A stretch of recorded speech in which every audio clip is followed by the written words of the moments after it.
ડીસા શહેરની વાત કરીએ તો ડીસા શહેરમાં તાજેતરમાં બોલેરો કાર અને બાઇક ચોરી થયા બાદ વધુ એક બાઇકની ઉઠાંતરી થવા પામી છે।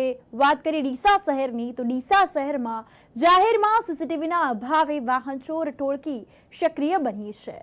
તો તેઓએ ડીસા શહેર દક્ષિણ પોલીસ મથકે લેખિત ફરિયાદ નોંધાવી અને ડીસા શહેરમાં નગરપાલિકા દ્વારા લગાવવામાં આવેલા સીસીટીવી કેમેરા છેલ્લા ઘણા સમયથી બંધ હાલતમાં હોવાથી વાહન ચોર ટોળકી સક્રિય બની રહી હોવાનો મત શહેરીજનોમાં પ્રવર્તી રહ્યો છે।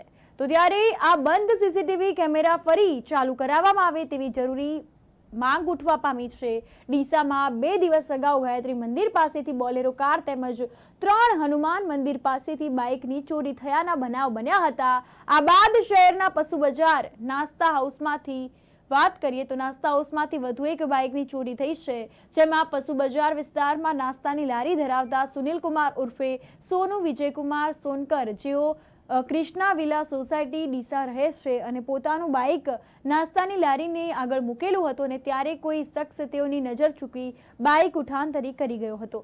અવારનવાર વાહન ચોરીની ઘટનાઓ સતત વધી રહી છે ડીસા શહેરમાં, ત્યારે આ અંગે ડીસા શહેર દક્ષિણ પોલીસ આ અંગે વધુ તપાસ કરે અને કાયદેસરની કાર્યવાહી કરે તેવી ડીસાના શહેરીજનોની માંગ ઉઠવા પામી છે।